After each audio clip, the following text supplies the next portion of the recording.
Good evening, ladies and gentlemen. Hope y'all are feeling that dragon energy tonight, getting ready to take that AP European History exam. And this is the night before Euro review with special guest Paul Sargent. And you know what? I think that I've got some kind of thing. Okay, so we're good.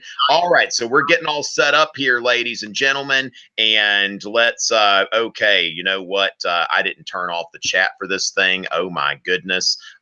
Let's see. It might be too late to do that. I might have already unleashed the dragon with that chat. All right. So anyway, meant to turn the chat off, but there it goes. Disregard whatever nonsense people are saying there.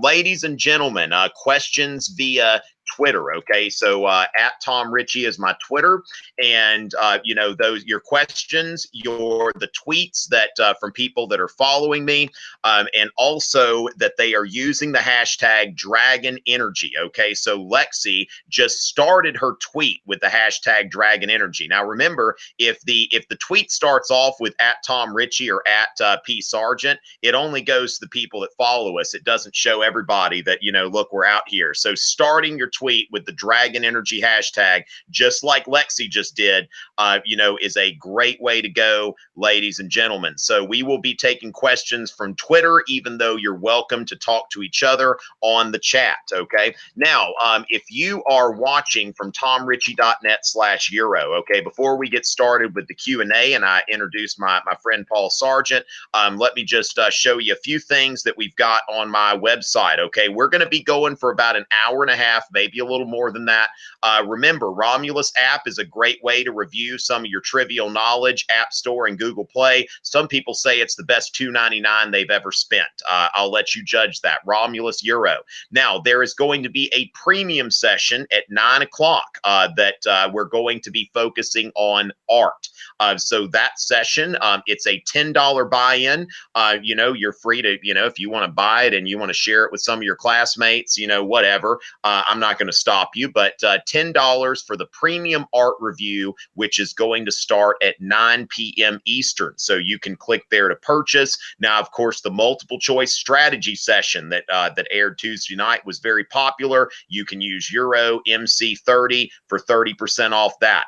Also, if you still don't know how to write an essay, you can use 8 Clinic 10 for $10 off my 8-month writing clinic. Hopefully, you know how to write a DBQ or an LEQ by now. But I'm really excited about this art review that I've got coming up. And so that'll be there for people who purchase a ticket to that. All right. So ladies and gentlemen, let me introduce my friend Paul Sargent. Hopefully y'all are all familiar with his channel, but just in case, Paul, tell us a little bit about yourself. Well, hey there, everybody. I'm Paul Sargent, and like Mr. Tom Richey here, I have some videos out there for European history that you might find interesting, you might find useful. You know, a lot of the stuff that we'll be talking about tonight, we're going to just touch on, but the videos that we've made will go a little bit more into depth. So if there's something you don't understand, like that's a good place to go tonight. It's a good place to go tomorrow morning. It's a good place to go over the summer if you have nothing else to do. You know, just stop on by and check them out. All right. And so, ladies and gentlemen, yes, so Paul Sargent's got a great YouTube channel, and, you know, you want to check out some things. He's got a lot of great videos there. So just make sure you're using that Dragon Energy hashtag. Paul's going to be looking on Twitter. I'm going to be on Twitter at Tom Richey, at P Sargent. Also, occasionally, I'm going to be giving some Instagram shout outs. Okay. So when I've got new followers on Instagram, I'm going to shout out to some folks. So Alina, we've got Elena, we've got Carla and Isaiah. Thank y'all so much for your recent stuff. And BN Vanessa, thank you so much for having my back. There was somebody trying to tell me I used a meme wrong. Give me a break.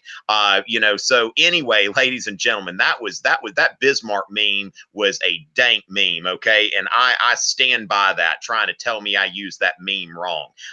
You know, so ladies and gentlemen, if y'all want to go over to my Instagram and set that guy straight, I'd sure appreciate it. All right, so let's go ahead and take Lexi's question. Okay, so first of all, laissez-faire economics. And Paul, if you want to search for that Dragon Energy hashtag or see who's at mentioning you and that sort of thing, and kind of pick some of the questions you might, be more prone to answer, that's certainly an option for you. Now, laissez-faire economics. Now, mercantilism. Keep in mind that this was the system of economics. Now, let's actually back up. Let's go back to the Middle Ages and establish some context. Okay, so the Middle Ages, you had this concept of a just price. Okay, so when it comes down to it, like there was this idea of this price that you would charge if something that would be a fair price and it wouldn't give too much profit to the person charging. Okay, so for somebody to take advantage of like scarcity or something like that, it was seen as in poor taste. Keep in mind the Middle Ages were heavily influenced by Christianity, and so this idea that things should be priced not based on the market, but just based on a traditional price, a just price, a fair price. And then when you go into mercantilism, okay, so the absolutist, and they're starting these colonies all over the place, and they're thinking, what we need to do is we need to promote internal trade. Now, this is where Adam Smith's book, The Wealth of Nations, kind of emphasizes this idea. Where does the wealth of nations come from? Okay, and mercantilism says that the wealth of nations comes from bullion, comes from gold and silver. So if I am a king in Europe, if I want my country to be wealthy, I need to have as much gold and silver as possible. Now, how do I do that? And this is really the essence of mercantilism, that I will regulate trade and I will make sure to maximize exports and minimize imports, because when imported goods come in, then we're not manufacturing them. People are buying, and when people are buying, we're losing our gold and silver. Okay, we're losing that bullion.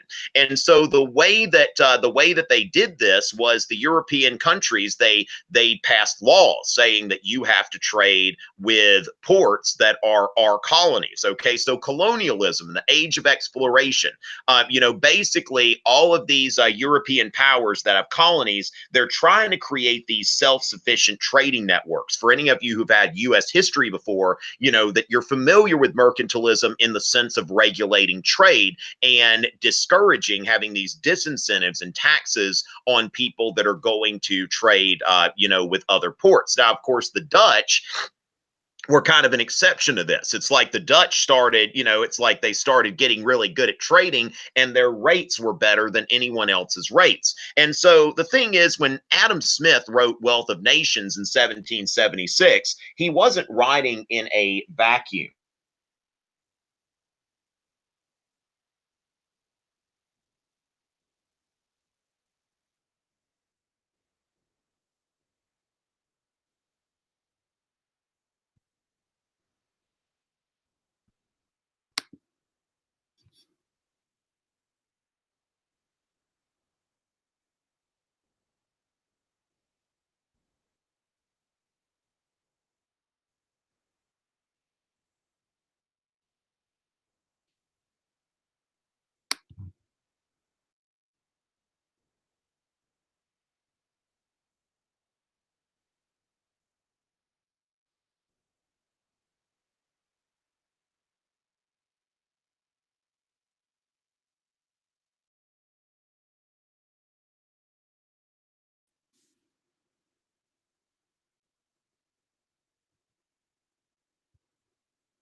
All right, I am back. Sorry about that. Paul, can you hear me okay? Yeah, I got you now. Okay, my internet just it's almost like it has to happen like one time per broadcast. Like it wouldn't be a complete broadcast if my internet didn't cut off like sometime during the broadcast. And so as far as that goes, Adam Smith saying that it's about, what you can make. So the French, they're good at making wine. The English, not so much. You know, they're good at making wool. So if the French are making wine and the English have wool, then they can trade with each other and everything's going to be better off. So laissez-faire economics is first of all about free trade, you know, and remember Adam Smith is, watch this, you see my hands? Now they're invisible, okay? Visible, mercantilism, okay? A visible hand. You know, as far as Adam Smith and laissez-faire, or what we call economic liberalism, invisible hand's gone. And the invisible hand of self-interest. Now, this goes into the Enlightenment, okay, which challenges, it challenges not only economic philosophies, but also Christian moral assumptions, okay? So when it comes down to it, you think about the traditional morality of Christianity, which is that you should not do things for yourself. You know, you should, selfishness is bad, and we need to try to mitigate this. Now, the Enlightenment is not about what should be. The Enlightenment is about what is. And when we look at people over and over again, people tend to be selfish, okay? And so since people tend to be selfish, then what you're looking at there is, for Christianity, people are selfish. We need to try to get rid of that. But for the Enlightenment, maybe we can use that, okay? Kind of like how Montesquieu designed these three branches of government, the legislative, executive, and judicial, knowing that the members of every branch would be jealous of their power. And so, the government's going to regulate itself with the system of checks and balances because it's going to run on jealousy. And so Adam Smith is saying that, look, actually, the most moral outcome, okay, because Adam Smith was a moral philosopher first, the most moral outcome is when everybody is acting in their own self-interest, according to this invisible hand. Like when you go to the butcher, for example, the butcher does not give you, the butcher doesn't give you a good steak because the butcher cares about you. The butcher wants you to come back and to buy more steak. The butcher doesn't want you saying that, hey, I got some meat there and I got sick. The butcher would go out of business. And if you think about here, we've got 1,995 viewers, almost to 2,000. Now, 2005. Now, here's the thing, that if Paul and I, we're talking here and you don't perceive that that's helping you, then you can leave. It's a voluntary transaction. It is a mutually beneficial exchange. So Paul and I, now, of course, Paul and I love you. We care about you and all of that good stuff. But let's face it, if we didn't have YouTube channels to promote and that sort of thing, we probably wouldn't be here. If I didn't want you to come to my, premium art session, which I think that the premium session afterwards, tomrichey.net/euro to sign up, that,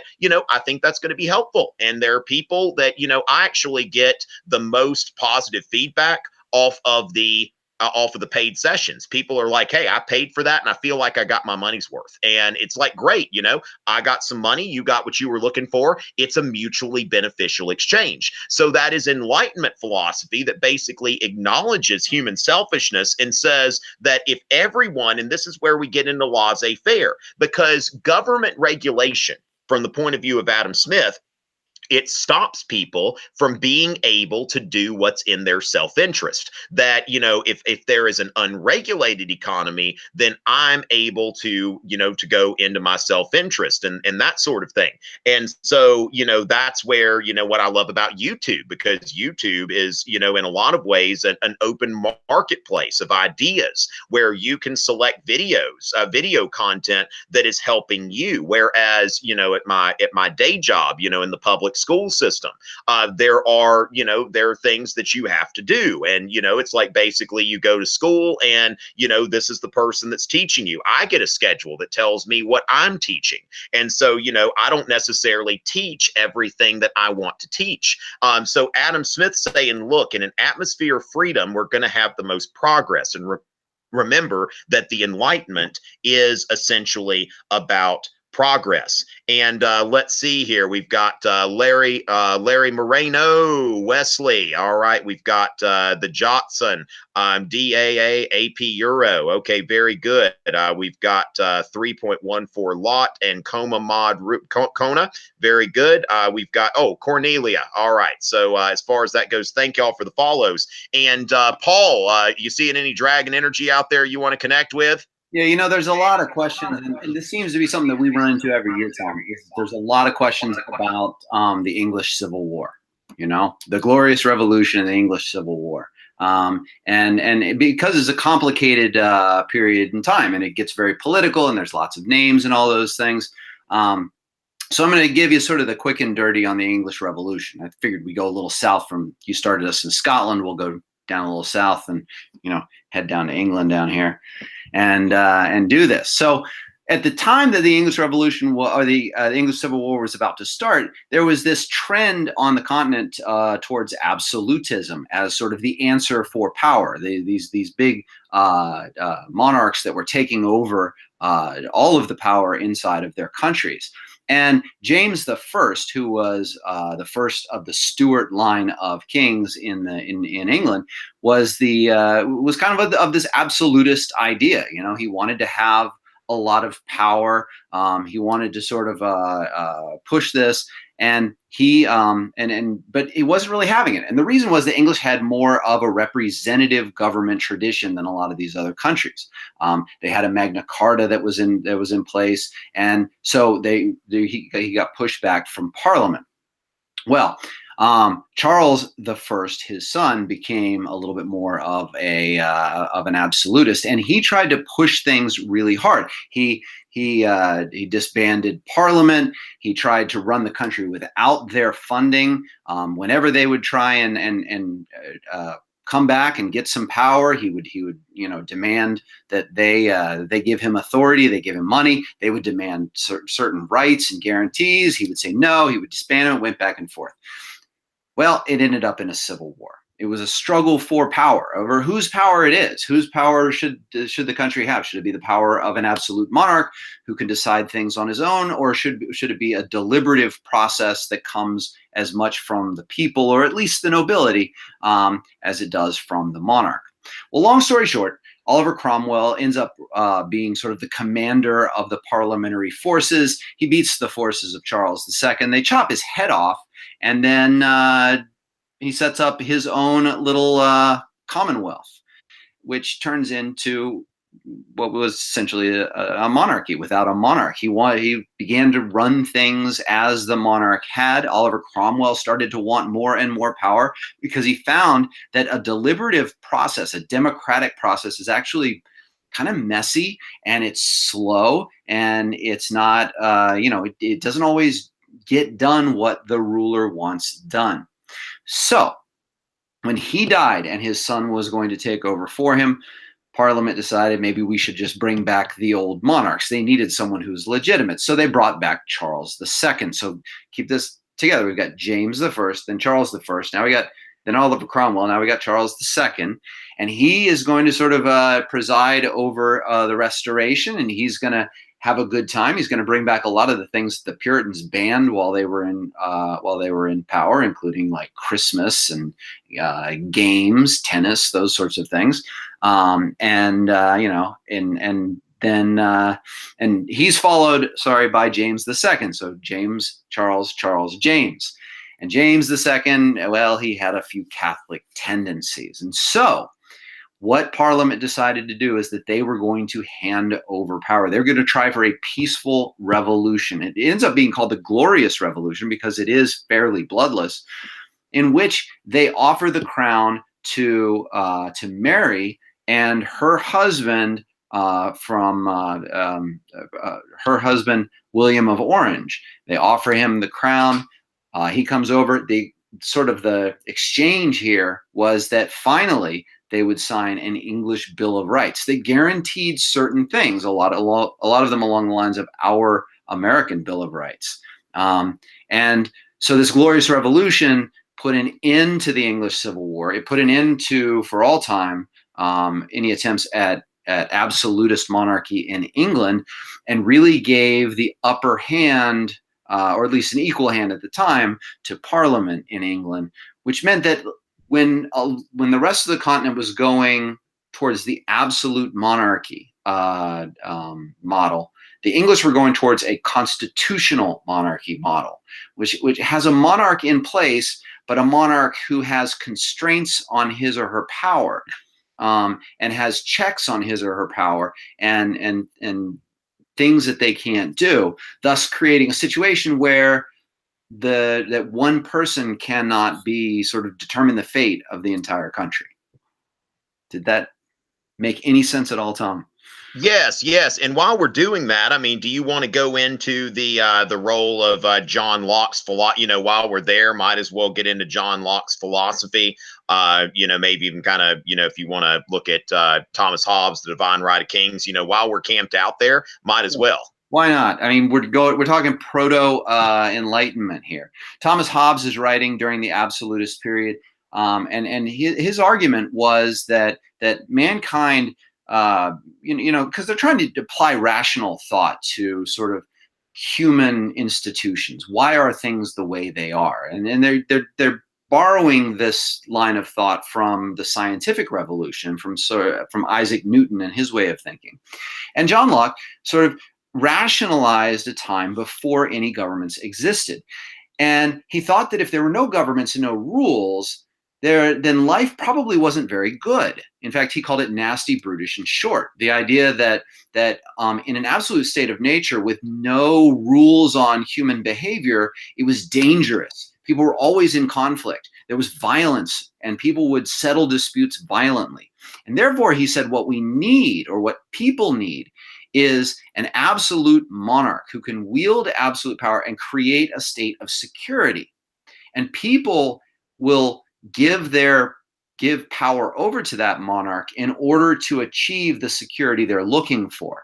However, once they give it over, then they've given it away. Like they can't take it back. John Locke writes some years later, in order to sort of justify the Glorious Revolution, and he looks at the state of nature a little bit differently. He certainly agreed that things were not perfect and that people would come together in order to create security. But he said it wasn't giving over power to someone and entrusting that person with the security, but it was creating what he called the social contract. The idea that both sides, the people and the ruler, have a responsibility to each other. And the people will give over certain freedoms, the people will give over certain privileges to a ruler in order to achieve security. But the ruler had to maintain the security of the people and had to respect, and this is key for John Locke, their natural rights: life, liberty, and property. And if the government did not protect those rights of life, liberty, and property, then there was a justification to overthrow that ruler and put a new ruler in place who would abide by the social contract. So if you apply that to the Glorious Revolution, the idea was that James II and all the Stuarts really were not abiding by the social contract, that they weren't fulfilling their end of the bargain. And so it was justified to hand over power to monarchs who would agree to an English Bill of Rights, agree to protect those natural rights, and thus thus complete the social contract. Totally justified, well within the rights of the people. And hey, this is where we should go.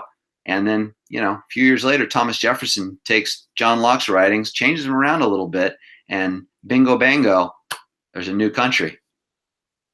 All right, and that's you know, that's great that you'd mentioned that, Paul, because our, you know, government is basically is a creature of the Enlightenment. You know, the United States, where we think about, you know, the biggest thing about the Enlightenment, of course, a lot of things, but the religious toleration, where we've got the First Amendment, you know, that protects free speech and religion and civil liberties. You know, also remember that it shouldn't be about, you know, whether you were born into a noble family or something like that. I mean, it should be about how much money you have. You know, that's really when you read Candide, and, you know, you see kind of how things work. And it's like, you know, you have this, you know, this aristocracy of birth that's being replaced by this aristocracy of money and industry, and moving on to classical liberalism later on. Thank you, Brooke Roberts, for all of the kind comments on Instagram. Now, it's funny because I get stuff about the Crimean War like every time we do these, which the Crimean War really, let's see, we've got memes here. His name is just memes, Mia, memes, whatever you're going by today, feeling that dragon energy. The significance of the Crimean War is basically modernizing. Now, one thing we want to note is that the Crimean War is the biggest, like, European war between the Napoleonic Wars, which ended in 1815, and the in World War One and World War One, which started in 1914. So you've got really, besides this one kind of flare up, which for European wars really wasn't that big of a deal. That's all that you've got in that, in that century. Besides a few small things here and there, which Europeans had, constantly killed each other, in droves before that. Now, this was really a balance of power war. Okay, what we want to remember is the Ottoman Empire reached its peak in the late 17th century, around the 1680s. And this was a time when, like, the Ottomans went all the way to Vienna, which I think I'm going to be visiting Vienna this summer, and I'm really excited about that, except I'm not going to be besieging it. By the way, people, send memes. Y'all need to share memes tonight, tomorrow, and all that. But, the siege of Vienna is like in the 1680s. And after that, the Ottoman Empire is in a state of constant decline. Now, we remember that in the 1820s, we had the Greek War of Independence, which, was something that, liberated Greece from the Ottoman Empire. And then you start to see the Ottoman Empire receding in the Balkans and around the Black Sea. Now, Russia sees this weakness. By this time, people are referring to the Ottoman Empire as the sick man of Europe. And so the Russians look at this and they're like, hey, the Ottomans are weakening. And so therefore, we need to move in and fill this void. And we've got to remember the balance of power, that Britain and France are like, no, no, no, no, no, no. That's going to make Russia too powerful. And so this starts off as a balance of power war. And with this balance, of power war that's going on there, it's something that shows that, whoa, we need to modernize, okay? Because the Crimean War is taking place in the midst of the Second Industrial Revolution. I've got a video on the Second Industrial Revolution that part of that video compares the First and Second Industrial Revolutions. So the Second Industrial Revolution is around, it starts around 1850 with the Crystal Palace exhibition. And so what's happening here is the technology is just getting such to where, when you think about, Alfred Lord Tennyson's Charge of the Light Brigade, that they've got this brigade of light cavalry that is going head on into this artillery, cannon to the right of them, cannon to the left of them, cannon in front of them, volleyed and thundered into the valley of death, into the mouth of hell, rode the 600. And they're realizing that, cavalry charges against fortified positions, bad idea. Now, another bad idea is the British practice of selling commissions, selling military commissions. And so the British had, gotten in this, basically the British military had been very aristocratic. And so if you wanted to be a senior officer, you were expected to purchase your commission. And what they saw here is when you've got other countries that are, starting to move toward a meritocracy, they realized that they needed to have more of that in their military. If anybody's ever seen the movie Zulu, the two main characters are, this aristocrat, this officer from an aristocratic background, and this other officer from a, working class kind of back. He's not from an aristocratic background. And so, you start to see that in the British military, that there's some modernization. So look at it as the cause being balance of power, to keep Russia from taking advantage of the Ottoman weakness, but then also the result of that war being modernization. Okay, that's all I want to talk about the Crimean War. And Verosan, very good. You've got a little shout out as well. And so $10 is going to make a difference between you going to college or not. Glad to know that. But we are going to give a shout out to Miss Crabtree from Roseville, California, and all of her students. But yes, neoclassical art is one of the things that I'll be talking about later on. Okay, so just keep that in mind. But yes, shout out to Miss Crabtree's class. Now, as far as that goes, we've got, Paul, do you have any particular gifts in the Russian Revolution? You've already talked about the Glorious Revolution. You want to double down? Well, I was going to actually go a different way, if that's all right, because there's questions that I see coming up over and over, and they're tough ones to answer, because people will ask, what do you think the chances are of this showing up on the exam? What do you think the chances are of this showing up on the exam? And I wish I could tell you. Tom wishes he could tell you. We have no idea what's going to be on this exam. You know, we can make some educated guesses. I'm going to guess that something is going to be on it about the 20th century, and I'm probably going to be right. But beyond that, like we just don't have any idea what it's going to be. But what you want to do is, as you're getting ready for this, as you're going into sort of like the finish line here, you want to think about having a broad understanding. You want to think about how you can connect the things that you know together in order to make some sort of a narrative that you can talk about. If you notice, when Tom and I tell stories, when we answer the questions that we're getting, we always start talking, then we stop, we back up, and we contextualize. You know, we sort of set the stage for like, okay, wait a minute, we got to put you in the right frame of mind.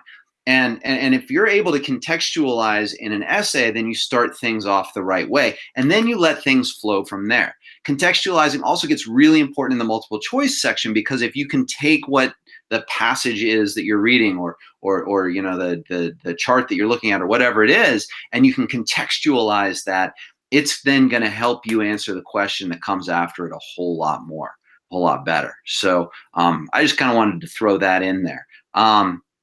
What I did want to talk about historically, though, was the 30 Years' War, because people ask about this. And, you know, when you come to something like the 30 Years' War, it's one of those turning point key dates, and I think probably should merits a brief discussion. So the 30 Years' War is what traditionally people see as the change from the religious wars that came after the Protestant Reformation, and the changeover to the dynastic wars, which will define the period after 1648. And the 30 Years' War starts off as sort of a regional clash between Calvinists and Catholics. And the Calvinists throw some Catholics out of a window in Prague. They defenestrate them. Literally, the only time in your life you will ever need to know that term or that word, but one that you will probably use for the rest of your life. I don't know why defenestration, like, it sticks with people.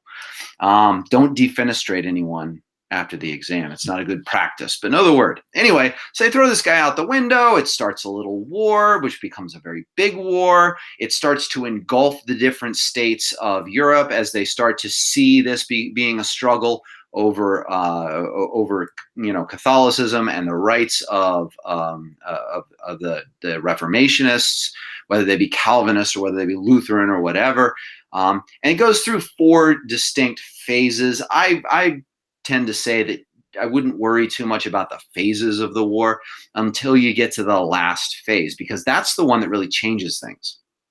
Up until the last phase, it's a Protestant versus Catholic situation. Catholics are supporting Catholics. Protestants are supporting Protestants are supporting Protestants. There's a whole lot of blood being shed on in Germany, or the German states, or the Holy Roman Empire, whatever we want to call it at that point. And there's a whole lot of blood being shed. And yeah, well, when you get to the 4th stage, you have the entry of France. And France is going to be a Catholic country that comes in on the side of the Protestants against the Catholic Habsburg monarchy. And the reason they do it is for reasons that aren't religious. They're doing this in order to promote a dynastic struggle between the Bourbon monarchy in France and the Habsburg monarchy in Austria, and they're going to then fight that out.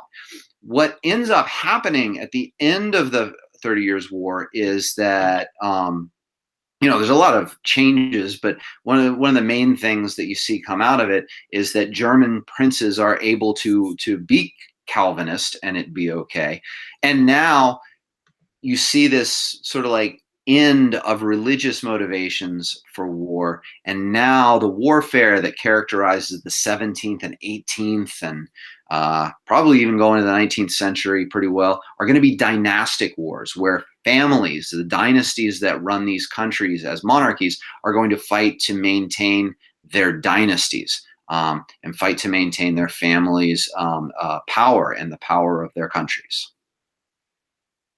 So Yes, yes. Okay, so ladies and gentlemen, let me go ahead here and take a look. Let's see, we've got Alina, Miss Nicholson's class. Got to give you a shout out there, and thank you, Finn, for the follow.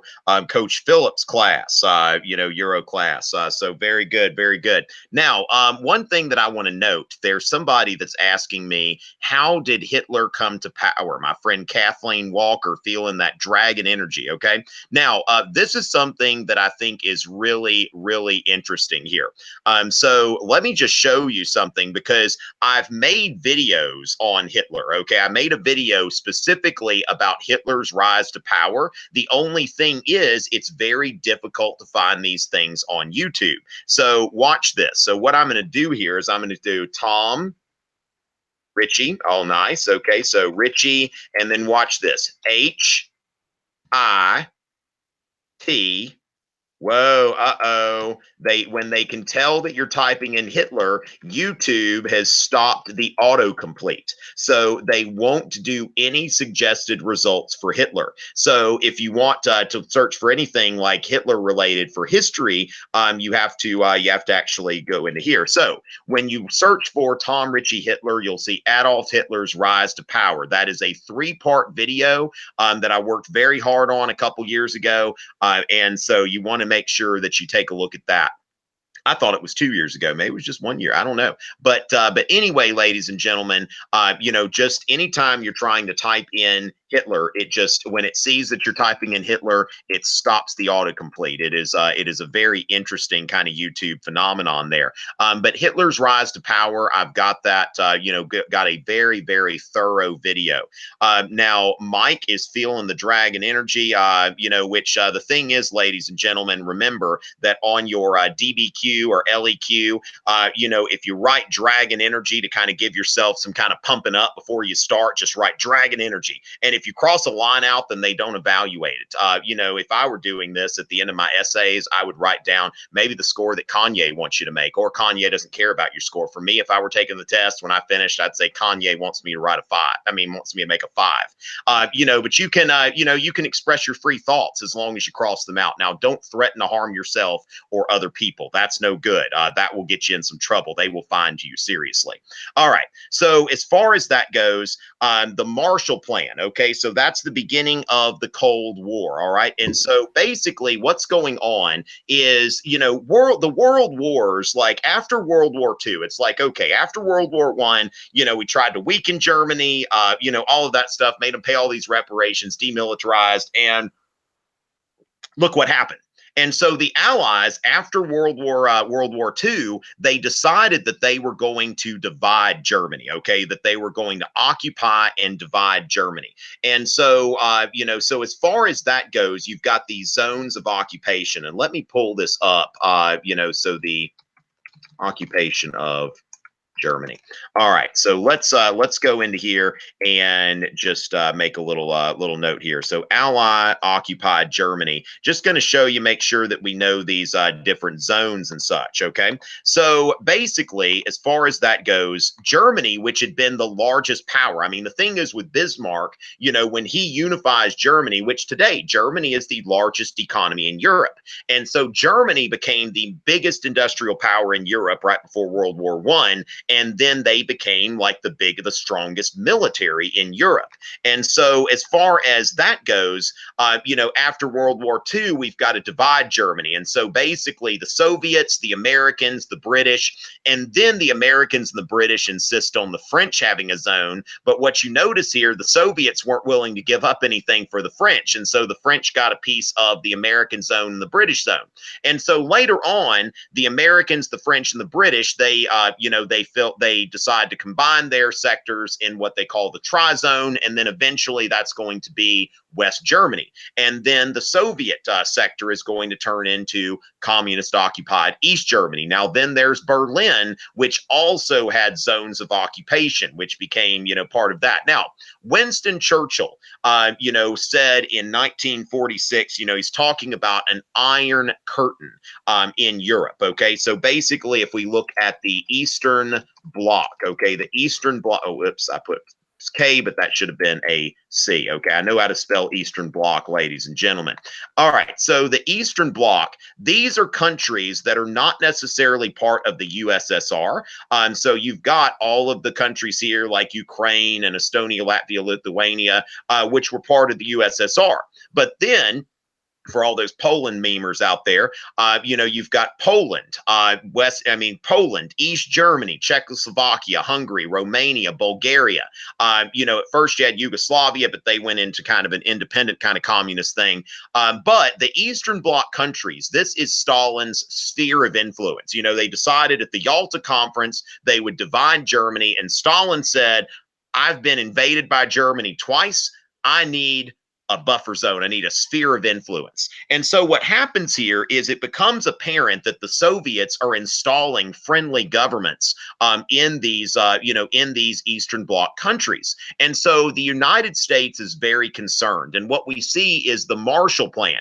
Now, the thing about the Marshall Plan is that this is, they want to send me to Marshall's. Okay. But the Marshall Plan, this is the first time that the United States is really like enthusiastically inserting itself into Europe. That, remember, the U.S. entered World War I and World War II, both reluctantly, World War II probably even more reluctantly than World War I.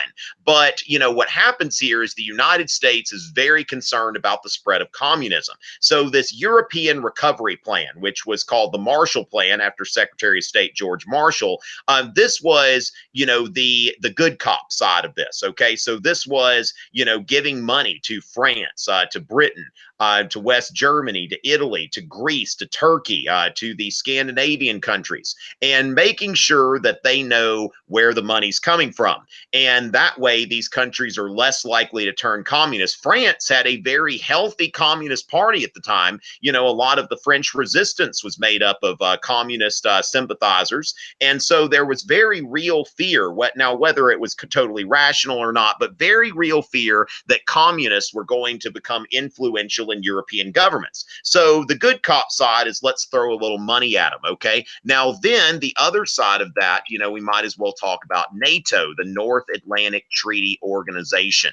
And so as far as that goes, now, as far as during the Cold War, now lately, since the Cold War, after the fall of the Soviet Union, there's been an expansion of NATO. But during the Cold War, this is what NATO looked like. And these are all countries that went into a mutual defense pact, okay? That if any of these countries were attacked, then all of these countries consider themselves attacked. So if you attack Greece or Turkey or West Germany, then you are attacking the United States. And so this is the system of Cold War alliances. So the Marshall Plan is part of this, and it's part of this, this willful intervention on the part of the United States and Europe. Now, keep in mind that this the French resistance to Americanization is a theme of the late 20th century, of something in the post-war area. So just remember that as well. But the United States is not only, trying to unite Western Europe to fight communism, but also American culture is becoming very influential in Europe around this time. Remember, the Romulus European History app available at the App Store and Google Play, and we've got our premium session, The Art of Euro, that's going to start at 9 p.m. Eastern. Go to tomrichey.net/Euro to grab a ticket. All right, Paul, are you seeing anything coming up that you'd like to address? I found a really good question from a guy named Ozzy, and since Ozzy kind of scares me anyway, I'm gonna go ahead and answer this. And it says this: can you discuss how time periods provide context for one another, like how the Renaissance brought the scientific revolution brought the age of exploration? In other words, how do we connect some of these things together? And I think that gets to be sort of the heart of a lot of what you're going to have to do tomorrow, bringing these things together. There are so many interconnections with all of these different time periods, and when you start to try and flesh them all out, and when you start to see how things relate to one another, then then you start to make those connections, which are going to help you write about things, and they're going to help you on the multiple choice section. When you have the Renaissance, you have this like birth of new ideas, or a rebirth of ideas, you might say, and this refound interest in humanism and sort of a secular view of life. And that leads people, when they start looking outside of biblical explanations for things, and start to look for purposes of life that are outside of simply looking for salvation, not to downplay salvation, but they were looking for something else. Then it leads people to start to question other things. And this humanist idea of questioning things from a secular standpoint gives rise, on one hand, to the scientific revolution, where people start looking at sort of the general idea behind first the movement of the stars and the planets in the solar system and the universe, and then later about sort of the nature of reality itself. They start to look around and say, if we sit inside of one context, if we look at the world and say that, and only try and explain it through the context of Christianity, Catholicism, then we're limited, and we're going to run into some things, and they did, where either the Bible doesn't adequately explain what's going on, or you have to kind of read between the lines to make things work. And so during the scientific revolution, they say, how about we look at things the other way? Let's look at the movement of the stars and the planets. The Catholic Church is saying that we have a geocentric universe where the Earth is at the center of it. But let's look at this movement of the stars and planets. And when we do that, we find that it actually can't work. We have to make too many exceptions to the rule in order to stay with the rule. So maybe we have the wrong rule. When they did that, then they said, well, it works a little bit better if we see the universe as being heliocentric. And then, later on, scientists will say, well, it's not actually heliocentric, it's more heliocentric, but, there's actually, we're sitting out on the edge of some arm of one galaxy in the middle of a universe, and, there's all kinds of other stuff going on there. It also, though, this search for knowledge in a secular light also gets people to start looking at the teachings of the church as opposed to the words of the Bible. And when they start doing that, and when they start questioning the reasoning behind some of the church practices and even some of the church beliefs, then you have a reformation that comes out of that.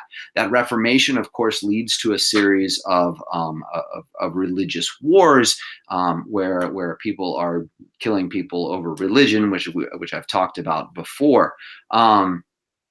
The scientific revolution itself, and the way of looking at the universe through the use of observation and rational thought and all of that, gives rise to the Enlightenment, because there's this belief that comes from Isaac Newton that there's an order to the universe, that God is sort of the ultimate clockmaker, that he doesn't have to intervene in order to make things work predictably.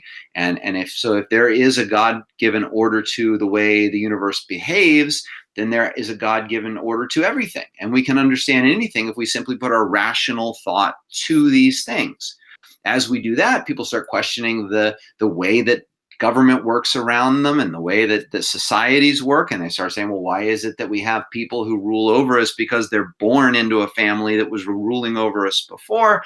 And so then people start, coming up with other theories of government. They start a revolution in France. They start, all of these things are interconnected. We can continue to go through the whole course this way. But what you see when you start thinking along those lines, what caused this, what caused that, is that everything's always intertwined, and there are multiple causes, but you can start to sort of understand why things happen if you see sort of those relationships.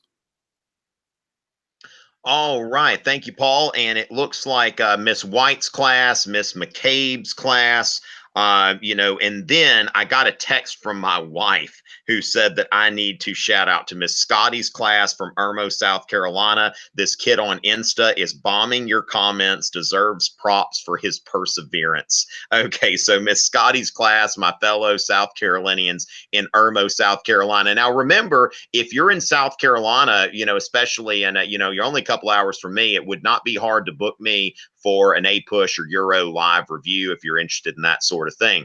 Now, let's go ahead and give a shout out to Miss White's class and Taryn, feeling that dragon energy tonight.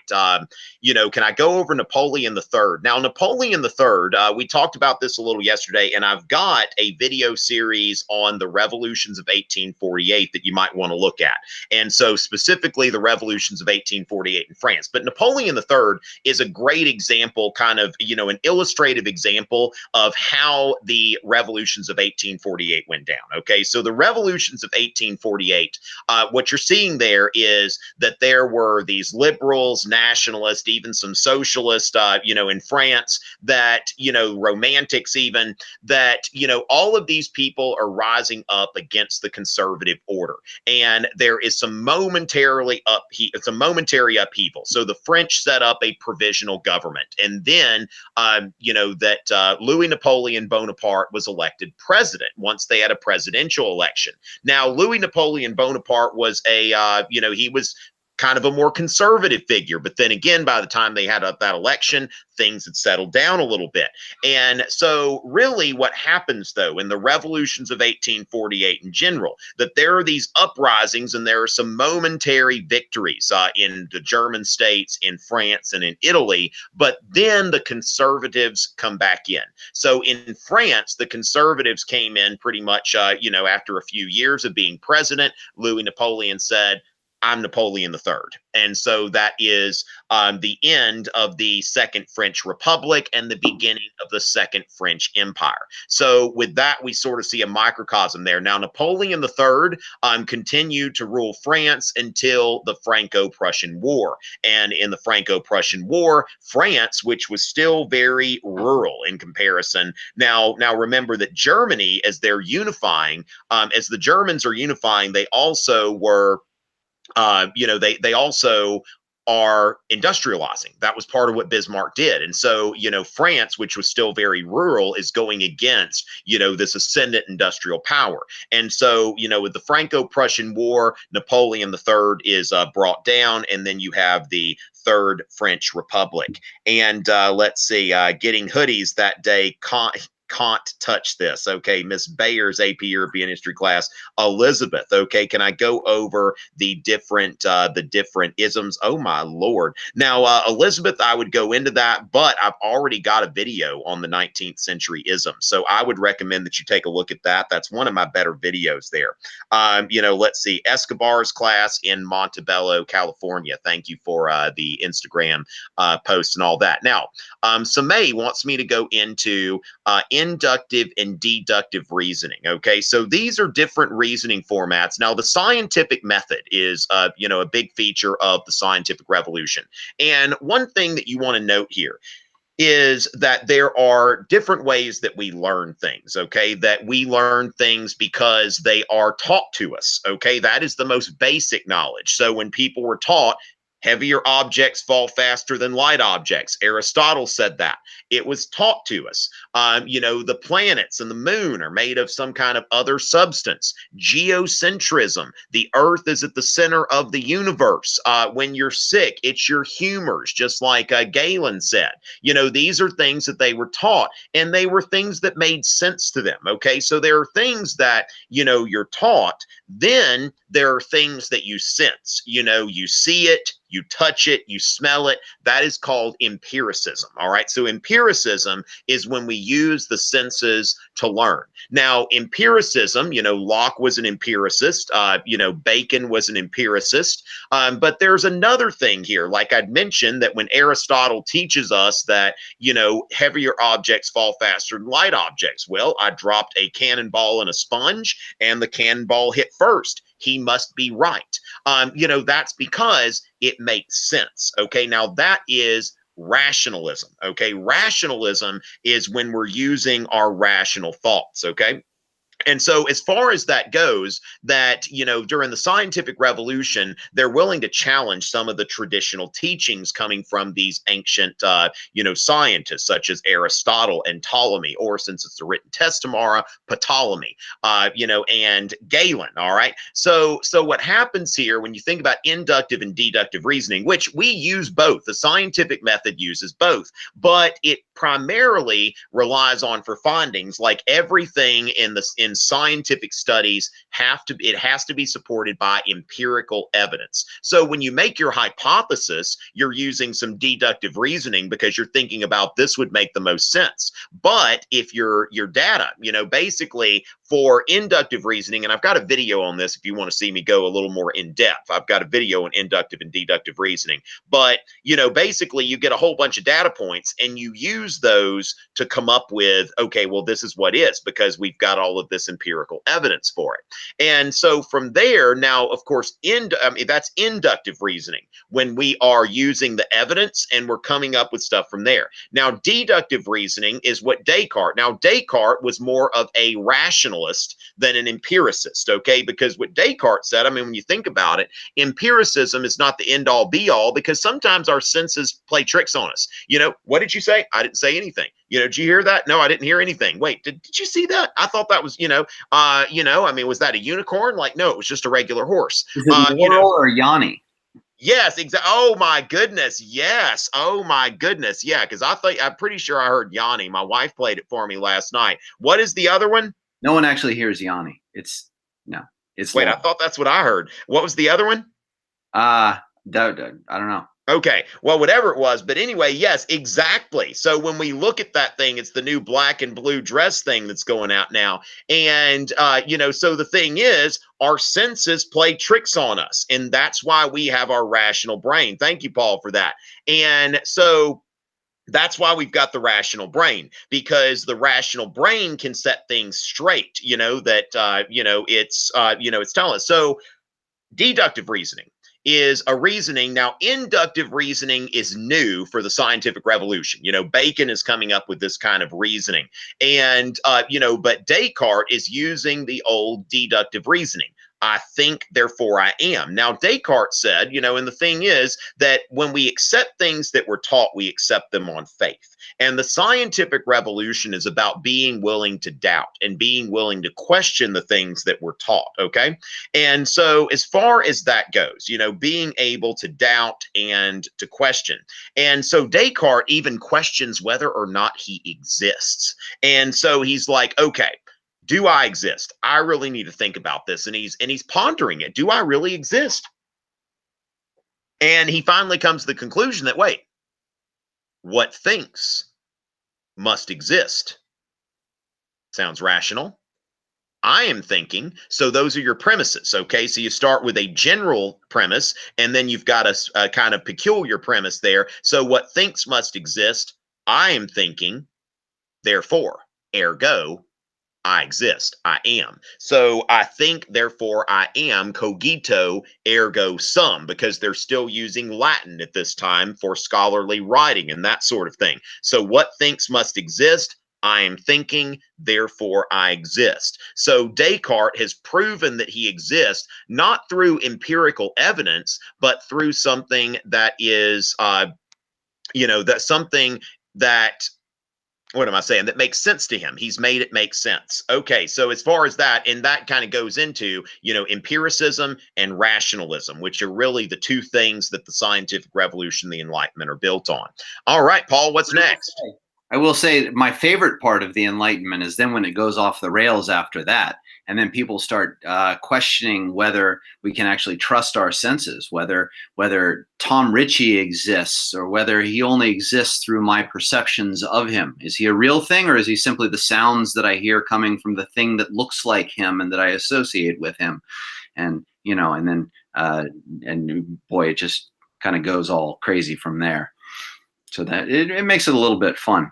People have been asking a lot of questions about sort of like need to know people, and which figures are important to look at and whatnot. Now I'm not really good at screen sharing like Tom is, but I'm going to try this because there's an easy way to do this. There's never a whole lot of secret about what should be, what can be on the on the exam. But if you is that screen sharing correctly?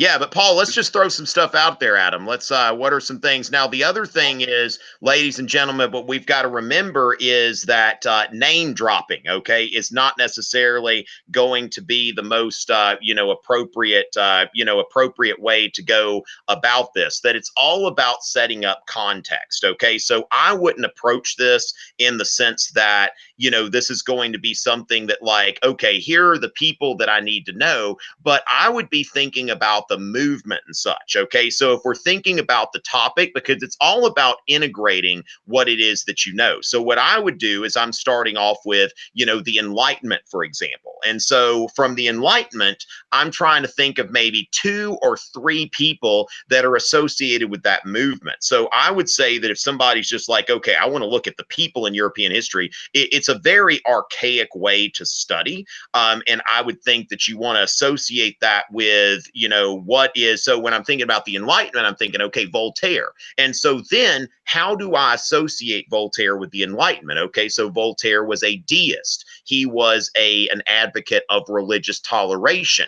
He was not a big fan of the Jesuits or the Catholic Church. And so Voltaire really connects with this, with this sort of, religious aspect of the Enlightenment. I might, think about Rousseau, and how, he is, writing in The Social Contract and say, I'm trying to come up with a theory of government, that will support the general will. Thinking about, like, why does government exist? Okay. And not just accepting the governments that have already been given to us. Montesquieu, and going into, as I said, the separation of powers and checks and balances and taking into account human nature, into the 3 branches of government. Now, I could keep going on and on. I would not recommend trying to find, okay, let me get every single person that's like part of the Enlightenment important there, because the multiple choice section is not typically going to focus on, like, this person or that person or something like that. It's usually more concerned about general trends. And when you're going to need the names, more often we're talking about, like, the free response. Okay. So when you're in the free response, it's like, then you're going to tie a name into something. So that's why I think, getting 2 or 3 people that you would associate with a certain movement, such as, Machiavelli and Castiglione or Castiglione, since it's a written testament, right? That I would associate them with civic humanism. Okay, so I would associate them with civic humanism. We would note the books that they wrote. That Machiavelli wrote The Prince, Castiglione wrote the Book of the Courtier, and both of them are showing how to advance yourself. Whether Machiavelli, this is how to effectively rule, or Castiglione, who is like, this is how we effectively advise a ruler and wield power that way. Because a lot of times it's not the ruler who actually has power; it's the person who has the ruler's ear. So I would be prone to think about, like, so when y'all are asking questions, think about, like, not just, oh, who are the people I need to know, but who are the most important people to associate with, absolutism or the scientific revolution, and how would I employ those people as, as evidence or something like that. So, as far as that goes, let's see what we've got as far as, let me see if there's a refreshed Twitter here. And let me add something to what you said, because yeah, I think it's important, especially if you're writing an essay. Like, Tom said, think of who you would associate with a particular movement and whatnot. And you know what? If there's one person that you can talk about in that movement, then, like, go with that person and talk about that person. Don't try and talk a little bit about 2 or 3 people, but a couple of them you don't really know all that much about. If you know one, write about the one. It makes you sound better as you're writing your essay. It makes you sound like you know what you're talking about, because you probably do if you're doing that. And so if you look at, like, Renaissance art and you say, well, I probably could list, 2 or 3 Renaissance artists, but I sure know a lot about Michelangelo. Well, then use Michelangelo and write about Michelangelo. And if you want to use some examples from Michelangelo, maybe use some examples of his work. I mean, you talk about his David, and you talk about his Pieta, and you talk about the construction of St. Peter's. Like, you can do all of those, and then you've used a lot of those examples, the substantive, solid examples that you're looking for, excuse me, in the LEQ. So go with your strengths and use the stuff that you know. I think is a really important part of this. I need to unmute here. Okay, yeah, and I think, Paul, that like, on the LEQ, typically if somebody's using, I mean, let's say you're trying to make a 6 on the LEQ, you're going all the way. If you've got like 4 like well-developed pieces of evidence, like you brought in Michelangelo and went into his stuff there, that's really, that's going to be sufficient. So, it's better to use less to talk about less things. And one thing, especially on contextualization on essays, I find that people get sloppy with contextualization. They just wander all over the place. And one time, I had a student earlier this year who wrote some really good contextualization. And I was like, what was your mindset when you did this? And he said, I just picked one thing and I rambled on about it as much as I could. And I said, that is really what they want to see. It's like, evidence, good historical evidence isn't like a drive-by shooting or something like that. I mean, this is like, professional, targeting and trying to hit that target as many times as you can. So think of it that way. Don't think that the more names that I drop, that the better this is going to be. So, I mean, very good advice from Paul on that. And so Peter the Great and Mr. Panico's class. Okay, now Peter the Great, I've got a whole, which you see here, Peter the Great and I have some dragon energy together. Mr. Prodan sent this to me, a while back. It's a funny story because there were a couple years ago that, I opened this box that comes in and there's like this equestrian statue of Peter the Great. And I'm like, I don't remember ordering this, but it's awesome. It seems like the type of thing I would have totally ordered. And, then it was like, okay, who sent me this? And then he claimed it. Now, I will tell y'all that I got like this like Yoda, like book, like bookend the other day that came to my school, and I have no idea where it came from. Like, nobody has claimed it. It came in a Hallmark box, and I'm not sure what's going on. Like, the bookend is actually kind of slanted, and Yoda's like holding it up with the force. So if somebody wants to claim that, let me know, but it's a really cool bookend. I just have no idea where it came from. So the thing is, Peter the Great, all right, that we're thinking about W's, okay, W's, which, I don't think that sound really, but anyway, I don't know if that's even in the Russian language, because they typically will use like a V there. But westernization and warm water ports. Okay, now if you want to watch my whole video on Peter the Great, remember Paul and I have a lot of videos that are that are going to be good for you tonight. Make sure you watch the ads, 30 seconds or half the ad, whatever is shorter. We get paid like maybe what, 2 cents, Paul, or something like that, but it adds up. So as far as that goes, that Peter the Great, that Russia was really kind of between East and West, and Peter sees what's going on in Europe as these European societies are modernizing, and Peter sees that if Russia doesn't implement some of these reforms, that they're going to fall behind. And so, he reforms, he starts saying that the men can't wear these big, long beards. They got to shave their beards. They've got to wear like, they've got to dress like French nobles and stuff like that. I've actually got on my SoundCloud. Yes, I do have a SoundCloud. I need to make a final recording. It's a rough recording, but on SoundCloud, I've got a song called Warm It Up, Pete, which teachers would recognize, crisscross, but students probably would not. But I did a little rap over Christmas. I need to finish it. It's a rough cut, but it goes into a lot of like Peter the Great stuff. So if you don't want to watch the whole 20-minute video and you want to listen to the rap, or you want to listen to the rap on the way, it is on my SoundCloud. It should be the most recent song on my SoundCloud. It's called Warm It Up, Pete, because Peter the Great is trying to get warm water ports. Okay. And so Russia had only had a port at Archangel, which was frozen 6 months out of the year. So I would tell you, yeah, go to my SoundCloud if you want to hear more about that. And you know what? It looks like I've already said some things there. Okay, Miss White's class loves dragon energy. Taryn, I wish I knew a little bit more about Ireland, but frankly, I don't. Sean would not approve. But there we go. All right, so let's see. As far as that goes, Piper, remember that I've got a video on the AP Euro LEQ. And then we've got Chi.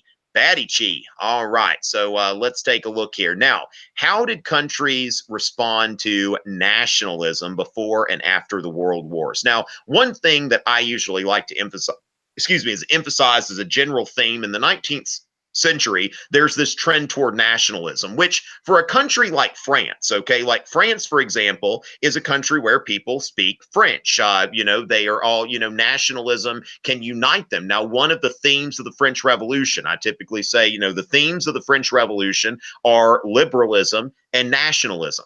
And so one of these is like creating a French nation instead of just having the three estates. And so, nationalism can bring people together in France. You see with liberty leading the people in the 1830 French Revolution, this is something that can unite people, and the flag and all of that. Now, the thing is, in Germany and Italy, what you had here, now remember, the most important thing about nationalism is language, okay? The early nationalists, they say that people who have the same language, they share something together. And, that's not so far off, because tomorrow you've got to write an essay in English. You can't write an essay in Spanish or Greek or Russian or something like that, or Italian. An essay in Italian would be beautiful, but you can't write it because we are united in this country by the English language. And if somebody in the United States doesn't speak English, they have a hard time, fitting in, as far as, they're going to be limited as far as their job opportunities and social opportunities and stuff like that. So people are united by language. There have been times when you found yourself in a conversation with somebody who technically speaks English, but they're not a native speaker, and you can tell they're not quite understanding what you're trying to say. And so people who speak the same language, they've got this. Now, a secondary one, which I would say a distant second, is religion.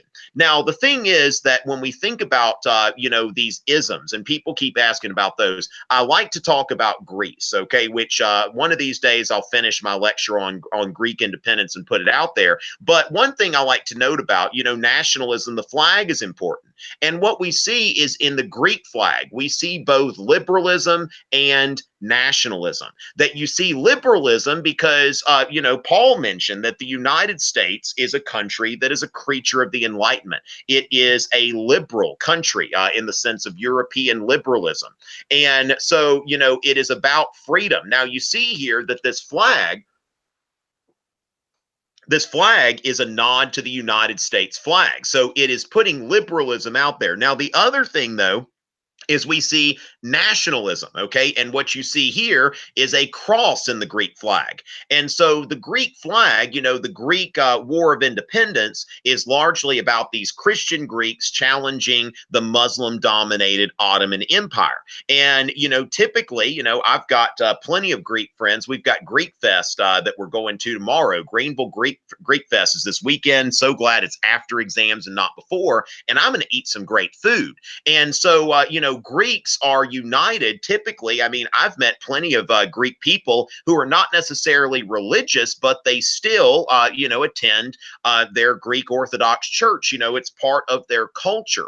And so, the Greek motto, when you look at the Greek national motto, liberty or death, or if it says here freedom or death, coming from Patrick Henry. And so you see here where the Greeks are celebrating liberalism, but they're also celebrating the shared cultural values. So you see with the Greek War of Independence what that's happening. And Greeks are very, very proud to be Greek, and they have a lot of things in common with each other. Now, Italy and Germany, you've got a situation where these two areas have, language, they share a common language across political boundaries. And so in an age of nationalism, what's happening here is that there are German nationalists and Italian nationalists that are trying to, that are trying to rally support for creating a nation, for putting all of these people into the same political community. And, this was more idealistic coming up on 1848.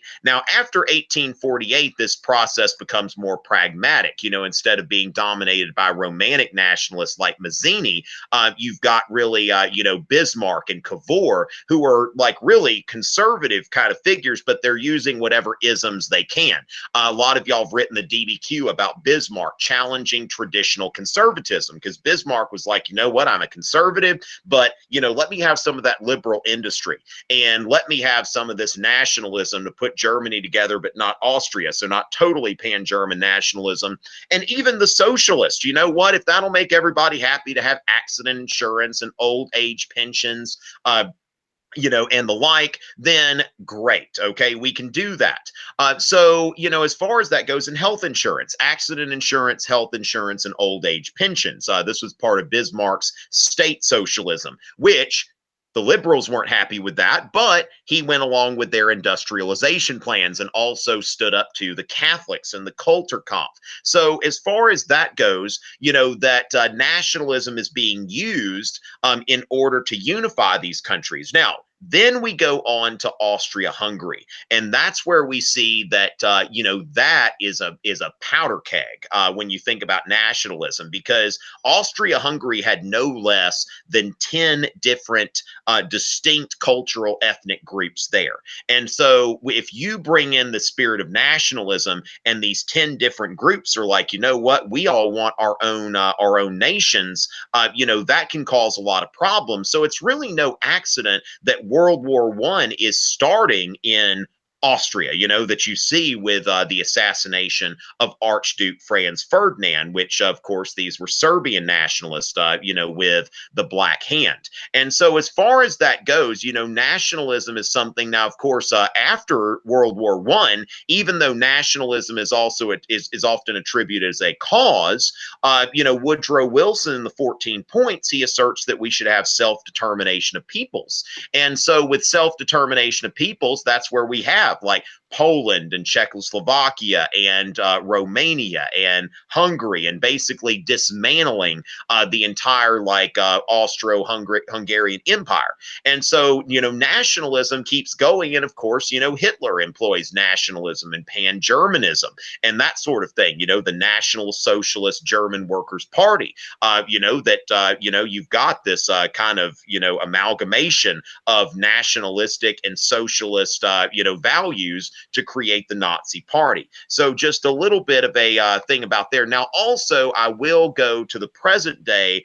We want to think about one of the big themes in this course is national and European identity. And so when we look at national and European identity, even in the context of European integration, we still have the continuance of national identities. And we've seen the past few years as the European Union has become stronger and gotten more powerful, there's been pushback. Now, of course, you had Brexit with Britain preparing to leave the European Union, whereas these European countries, what you have, it's called Euroscepticism. This is something that is, like Nigel Farage in the UK Independence Party, Geert Wilders in the Netherlands. There are people who are hard Eurosceptics, get out of the European Union, but also soft Eurosceptics who are like, you know what, we don't want to, necessarily get out of the European Union, but we want to curb some of its powers, and we want to do something about, the movement and immigration and stuff like that. Remember when we're talking about Margaret Thatcher, that was one of the components of Thatcherism,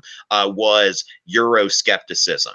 And thank you for your Instagram comment, Emmalyn 2020. A shout out to Miss Bradley's class in Houston, Texas. Now, the Enlightenment versus the Scientific Revolution. I've got a video on that. It's relatively short. I would recommend watching it because it's a good comparison of the two, going into what they have in common and what they don't.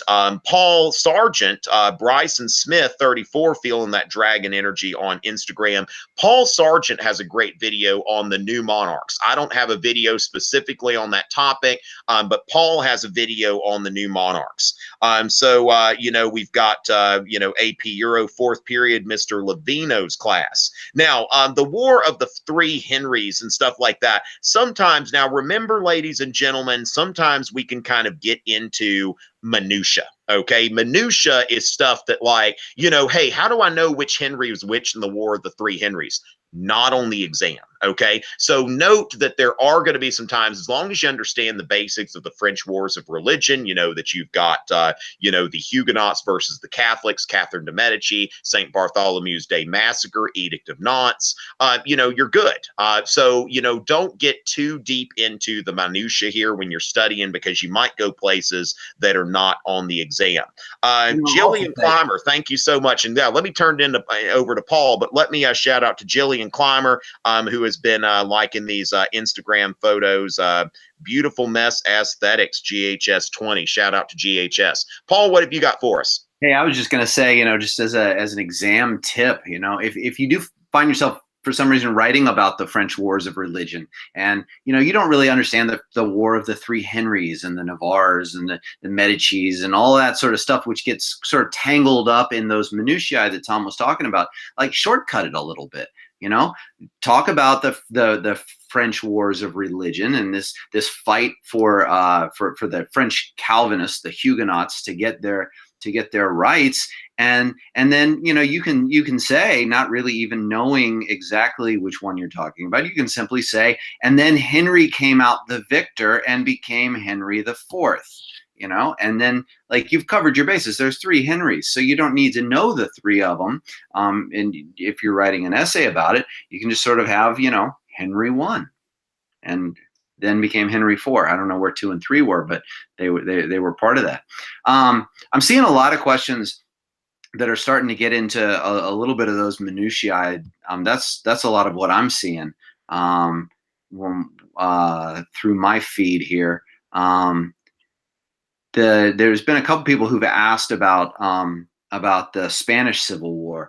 I don't know if you'll see anything about the Spanish Civil War, but you can think of the Spanish Civil War. It's like the time when Spain kind of reasserts itself in the curriculum.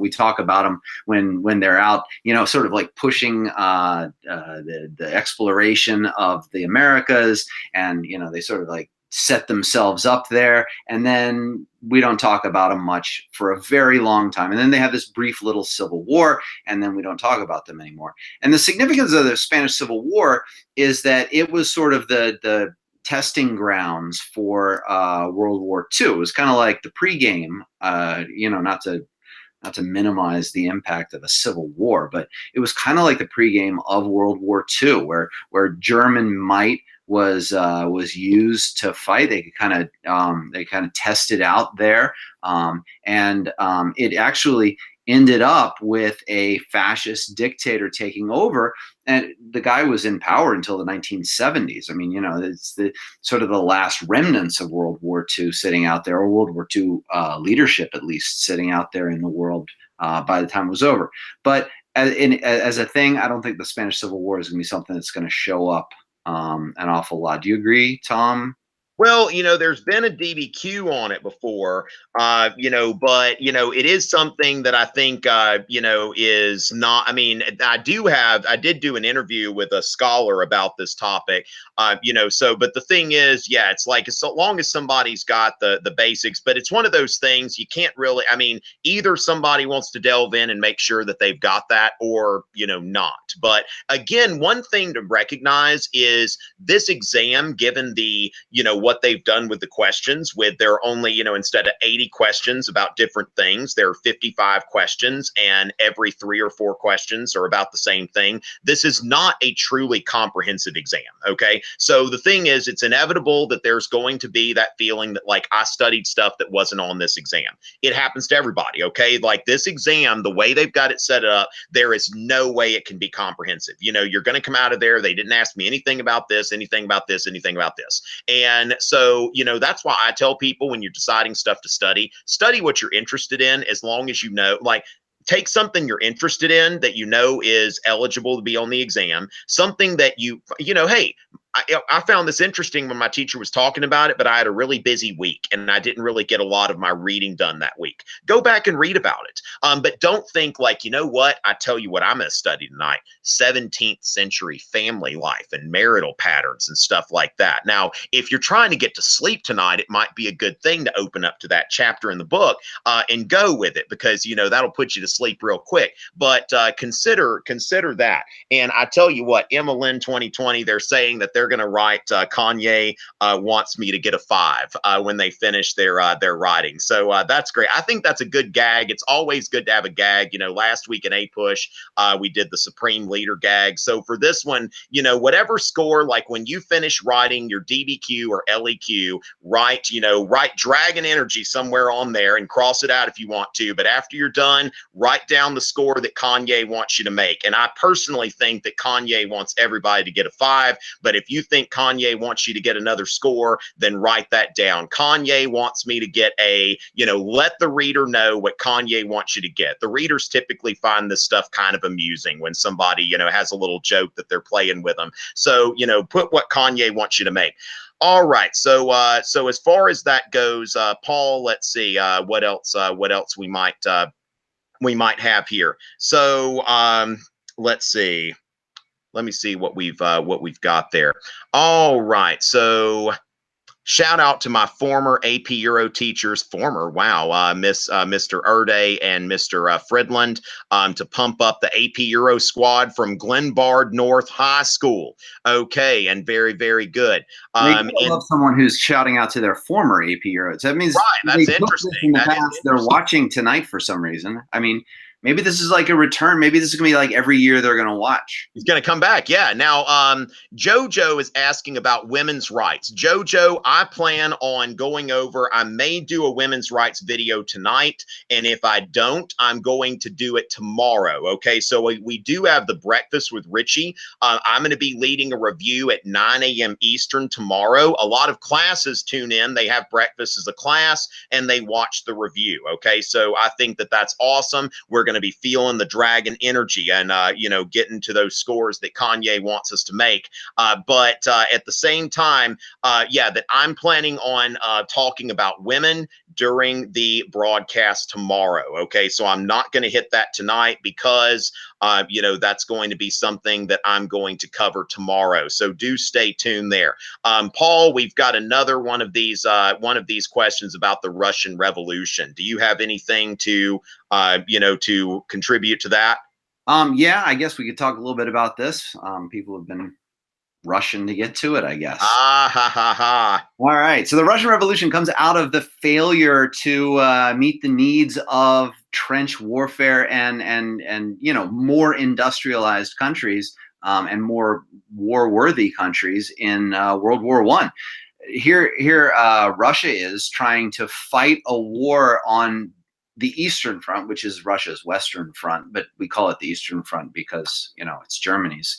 They're trying to fight against the German army, and the German army is simply too much for them. The Russian Tsar does not have enough productive capabilities, and quite frankly, he just isn't a very good leader. And doesn't have enough productive capabilities in order to even outfit his men, feed his men.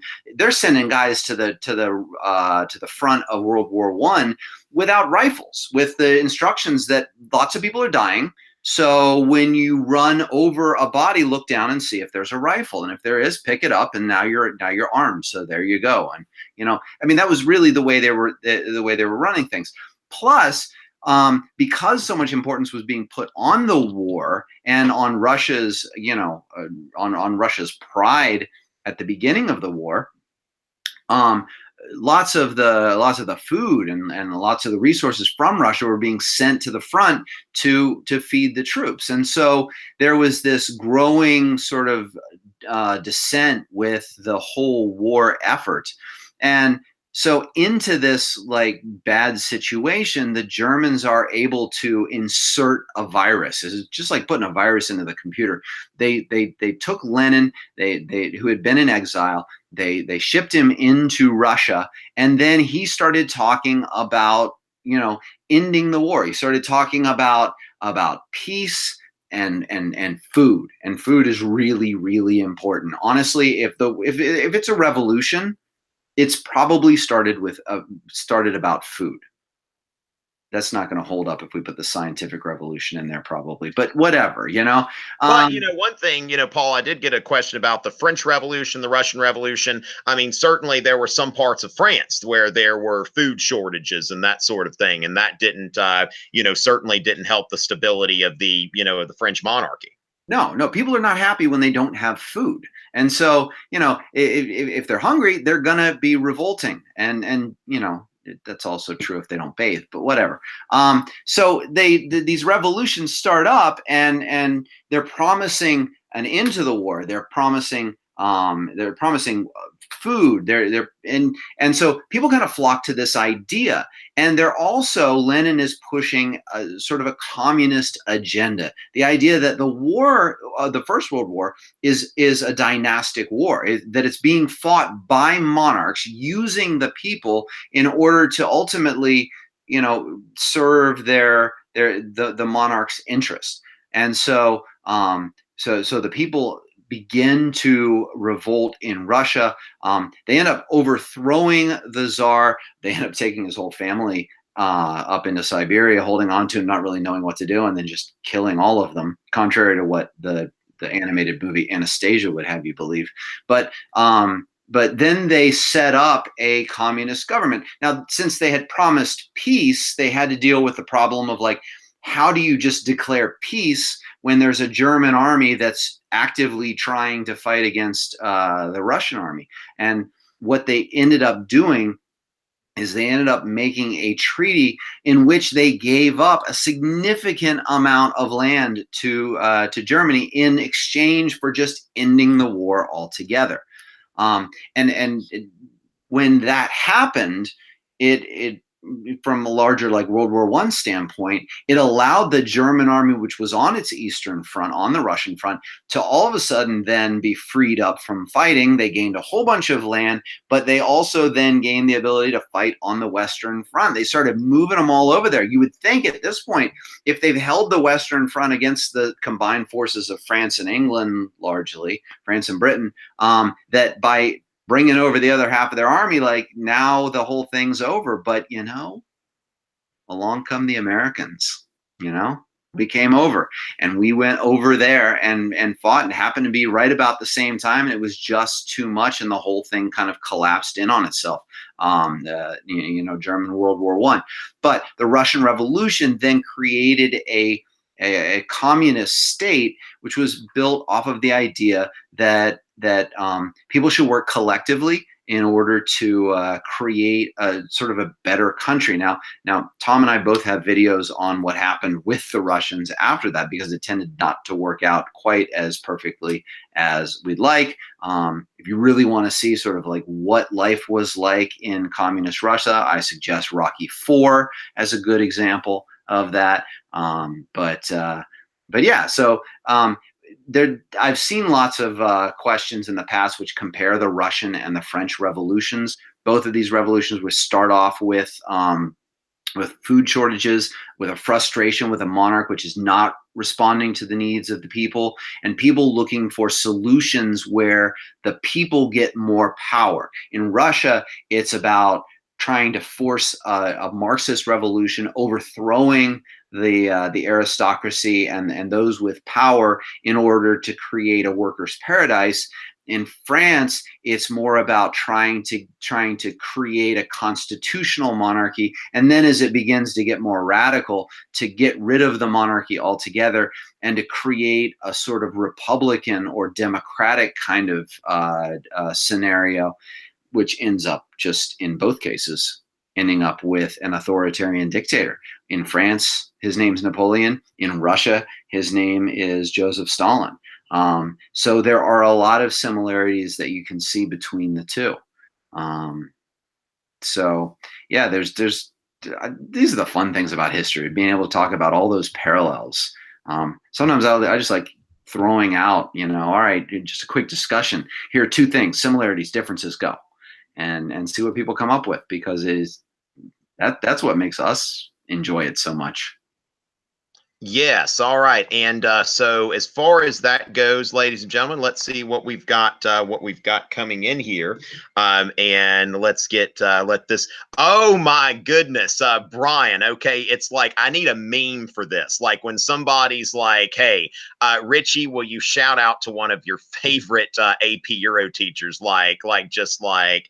I mean, yes. Okay. So it's like, Richie, will you shout out to Patricia Lawrence from Ocean Lakes High School? Of course, I will do that. And actually, Brian, I tell you what, good news. I just got Patricia Lawrence to join me in the premium hangout in a little bit. Okay. So when we're going to at 9, we're going to be going live. We're going to be cutting this off in a little bit. And so Miss Lawrence is actually going to be joining me at 9 to talk about the art of Euro. And she actually studied art history in college, and she's really awesome at that. So I'm really glad to have her there. That was very timely. Okay, so if you go to tomrichey.net/Euro, you can sign up for the premium session, $10. Share it with your friends. I mean, if you get the link, share it with your classmates. I don't care. Okay. So just, we want to have people in there. But this is a premium broadcast. It'll start at 9 p.m. Eastern. Remember, I've also got the Romulus Euro app. Y'all want to get a hold of that. That's a great thing to have in your hand on your phone when you are preparing to go into the exam. People are wanting study tips. So it's like, this is just a nice thing. You're like, oh, what about I need to study the Enlightenment real quick. And you get in there and just nice little trivia questions just to kind of get your brain going, okay? And so Romulus, it's like, like I said, somebody said it was the best $2.99 that they ever spent. And, that may be a little bit extra on that. Now, also, I want to give a shout out to my friends at Pennsbury High School, okay? And Leah, who has just done the most amazing thing for me, okay? She's working on this design. She has just added torsos here to this dragon energy thing. She says she's watching right now, and there are me and Kanye burning up that AP exam. Kanye wants you to make a 5. Make sure to write, when you finish writing your DBQ and LEQ, somewhere in there, if you throw in some dragon energy, and then once you finish, the gag is to write down Kanye wants me to make, and whatever score Kanye wants you to make, write that down. But Kanye and I burning up that AP exam. Leah, you have just, and I tell you what, Miss Swope is another one, Miss Lawrence, Miss Swope, just so many great people out there. Mr. Chapman's class at Madison Southern in Kentucky, Mr. Osborne's class at Madison Central. Mr. Osborne is moving to Georgia to be closer to me. So hopefully I'll finally get to meet this guy, because he's never there when I'm in Kentucky. Miss Beeler's class while we're going through Kentucky. Oh my goodness. Also Miss Turner's class. I tell you what, I am about to put a meme up there. I mean, I don't know if it's a meme as much as just me messing around with an art. But Miss Turner, was confirmed yesterday. And so, I'm going to go ahead and I'm going to post this on Instagram, the Ecstasy of St. Teresa. Now, remember, I'm about to go into the art review. Okay. So we're going to have this premium session at 9 o'clock. Like I said, if you buy in, share it with your classmates. That's fine. And we're going to be relating art movements to European history. And I'm really looking forward to working with Miss Lawrence. We have got dragon energy together, and I'm so glad somebody has wanted to shout her out. So as far as that goes, ladies and gentlemen, I'm wondering if I should put this dragon energy design on a t-shirt. People say I should do merch. I'm thinking we might start with that. So let's go ahead. I mean, Brian, good luck on your exam tomorrow. I hope that you make a 5 on that thing. All right. So let's see if we've got anything else kind of degenerate into some shout outs. Oh my goodness. That is so funny. Taryn, that is just too funny. I'll go ahead and retweet that meme. Let's see, Dragon Age, the 7 Years War. Now, remember, Paul, if you disagree with me, let me know. But the 7 Years War is not going to be something I'm expecting to see on this exam. No, I mean, the only thing that you might see with it is the results of the 7 Years War, where you have sort of this resurgent or this big power shift towards England. But no, I don't usually see that as something that is specifically brought up. Yeah, so that's something now you need to know that for U.S. history, but it's not something. I mean, it's a war in European history, but a lot of that war is going on in the colonies. It's a war largely for colonial dominance and stuff like that. It's going on everywhere from North America to India. There's a European theater, but you've got as much fighting going on as outside of Europe. But that's not. I think about the War of the Spanish Succession, the Napoleonic Wars, World War I, World War II. Now, remember also not so much like what's going on in the war, but the causes and the consequences and that sort of thing. All right. So, Paul, we're going to be signing off in a little bit. Is there any last minute advice or any last questions that you want to answer? No, the only thing I would say is kind of what I like to say at this time of year, which is, everybody gets all nervous at the night before the exam, and there's anxiety there. I get that, but you've been at this for an entire year. Well, 10 months, 9 months, whatever. You've been at it for a long time, and you're going to get nervous about the things that you know and the things you don't know. But you got to be able to just sort of take a deep breath, fall back on what you've been working on all year. Fall back on that. Be confident in what you know, and understand there are going to be things on the exam that you're going to get wrong. If you feel like you're going to get 100%, like it just doesn't happen. They're probably going to tweet out in July, that, hey, well, there's one kid that got a perfect score on the AP Euro exam. And that's not even every year that they do that. So you're going to miss some stuff. Don't get all worked up if you don't know a question or if you don't know one thing. Do the best you can. Elaborate on the things when you write about them that you know. Focus on trying to come up with some good examples, trying to come up with facts. You don't need to worry about dates as a general rule. I think, if you're questionable about a date, I wouldn't put it on there. If you know a date, yeah, throw it down there. It might help you a little bit. But more than anything else, just trust in the stuff that you know. You've been working at this all year. You're going to be fine. Yes, and one thing I always like to talk about is Pascal's wager. Now, Blaise Pascal, you're probably not going to find him in the concept outline, and such, but he was a prominent, mathematician and Christian, in the scientific revolution. Now, one thing that I say about the scientific revolution is they weren't trying to tick people off, okay? Like when it comes down to it, Galileo ticked off the church, but he wasn't trying to. As a devout Catholic, whereas in the Enlightenment, Voltaire ticked off the church and he did it on purpose, okay? So that's something that you want to consider, that the authorities responded in much the same way, but it wasn't because of the intention on the part of the scientific revolution folks. A lot of these people, Descartes was a Christian, Francis Bacon was a Christian, Newton was like some kind of weird variant of Christian, spent a lot of time reading the Bible and thought he had a special gift to interpret it, certainly. But Blaise Pascal, that it's not enough just to have faith for the sake of having faith. You've got to justify this in some sort of rational terms. So Blaise Pascal and Pascal's wager said, you know what? Here we go. God exists or he does not. And we can all agree with that, right? I mean, God exists or he does not. So imagine like a Cartesian plane, all right? So in one quadrant, you've got God exists and I believe.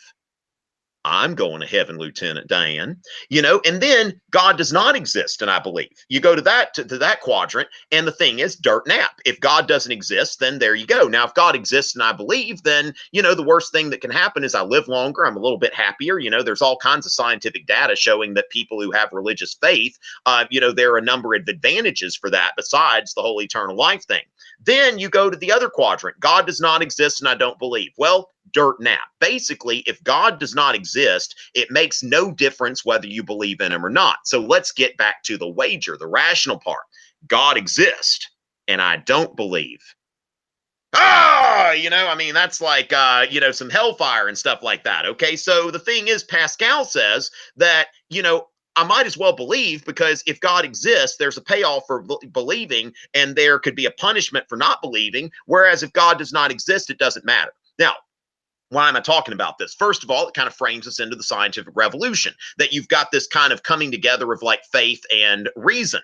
But at the same time, let's think about your confidence. Okay. Like if you have, what you need to pass the exam in your brain, then, and if you go into the exam with confidence, then you're going to do well on your exam.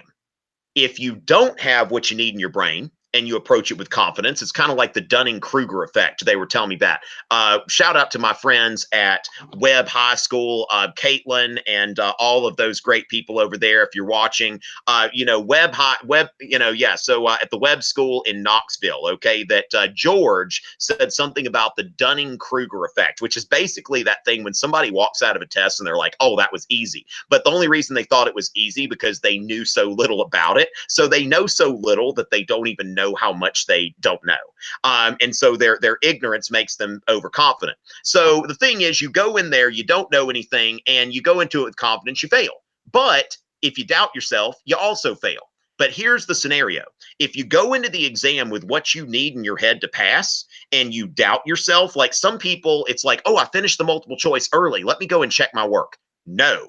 Besides, like, making sure that, oh, I meant to put D for 41 and let me make sure that that says D and I've got a clean answer sheet, that's fine. But, oh, let me go back because I'm not sure if D was right. Oh, my goodness. Now, you could, if you have what you need in your brain and you approach the exam with a lack of confidence, you could snatch defeat out of the jaws of victory. Okay. So, what Paul's saying here, and Paul's nodding his head, we agree on this, that you have nothing to lose by having confidence, because if you don't have what you need, you're going to fail whether you have confidence or not. And if you do have what you need, then you're going to do better if you approach it with confidence. And I know that Caitlin from the Webb School is confident, and we've got all kinds of great people there, Rand and Kate and all those people I was taking pictures with, and y'all were great to me. Miss Rocliffe's class, y'all are so amazing, and so is your teacher.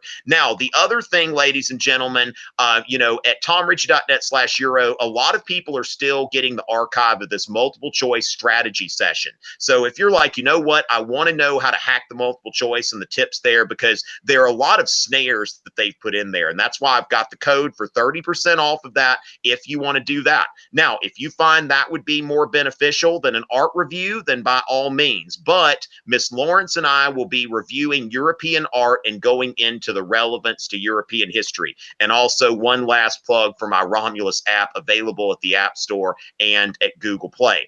And let me see if we've got a few shout out requests here on Twitter before I get ready for the other one here. Okay, so we've got that going on now. Remember, 9 a.m.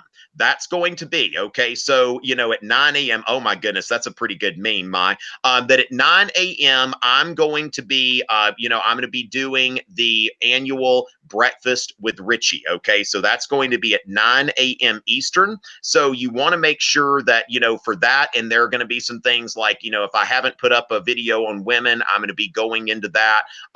We've got a lot of topics that, that's going to be about a 2.5-hour review session, and I'm trying to find my thumbnail there because I'm very proud of it. Okay, so ladies and gentlemen, breakfast with Richey 2018. Let me go ahead. Whoa, oops, that was not what I meant to put out there. Okay, here is, yes, because I redesigned it. Okay, I've used the same design for several years, but I decided, you know what, I'm going to put this here. Now, ladies and gentlemen, Dragon Energy is our theme for going into the AP Euro exam. On your essay, somewhere in there, just write Dragon Energy, cross it out, make sure you're feeling it. Come in there with confidence, okay? And so remember that Kanye wants you to do well on this thing. He wants you to be confident, and so do I. And that's going to start at 9 a.m. Eastern tomorrow, okay? So breakfast with Richey, then I've got the premium session. Now I've got a few shout out requests. Miss White's class is ready to get that 5. Thank you so much. Thank you, Taryn.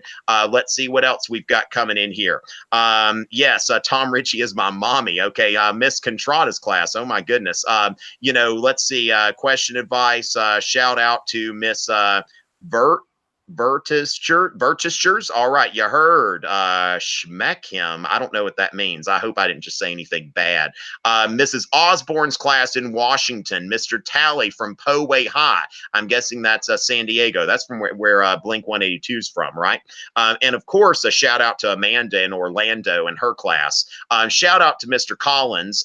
Then we've got Jared Williams. Okay, Miss Duncan's class from Spruce Creek High. Spruce Creek High. And Jared, you and I obviously have some dragon energy together. I just gave you a follow there because you deserve it, my friend.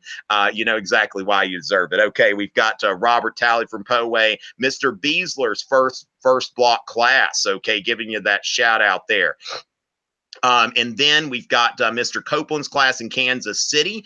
Bucket Hamster on the Bismarckian system. What you need to do here is look at my videos on German unification. And so we've got that. All right. So, oh my goodness, Caroline, that was great. Okay, some of y'all wearing headphones. I know sometimes I do tend to scream, and sorry, not sorry for that. Okay, so ladies and gentlemen. Okay, so Miss Duncan's class again, Jared. I tell you what, persistence pays off.